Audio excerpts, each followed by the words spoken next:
Target 12 investigators are taking an in-depth look at the state of our schools. We've learned the average school building in Rhode Island is 60 years old, and the number of students is dropping sharply in many districts. We've already seen plans to close schools in Warwick, where classrooms are expected to be nearly half empty in just 2 years. And Providence has already closed 5 schools. It's an issue facing districts throughout Rhode Island.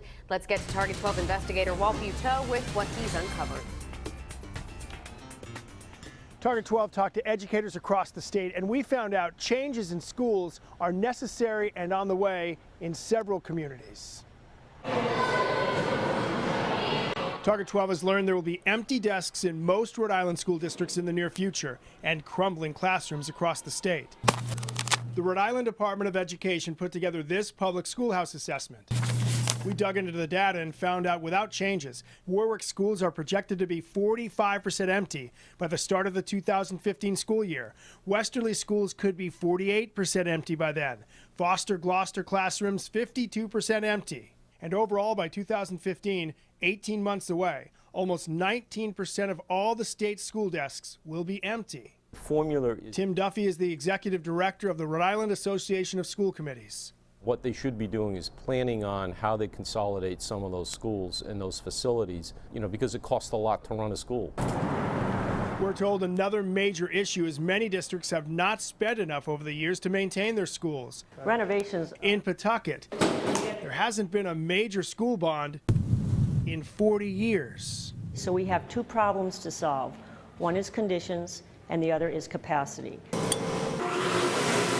One example of aging schools is this beast of a boiler in the basement of Goff Junior High. Expensive to run, but there's no money to replace it. And just last May at Potter Burns Elementary, another problem came tumbling down when a ceiling collapsed. That prompted the district to spend over $1 million to shore up other ceilings as well. And keep in mind this school is almost 100 years old.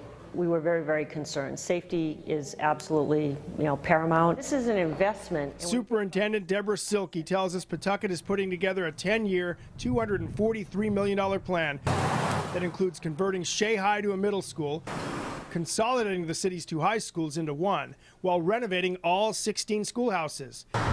Districts used to be able to get financial help from the state, but the General Assembly passed a moratorium in 2011 that suspended almost all state-funded school construction until 2015.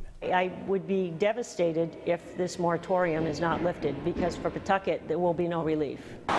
While taxpayer money to bring older buildings up to date is thin in many communities, Duffy tells us the idea of closing schools or consolidating districts to cut expenses sparks even more raw emotion.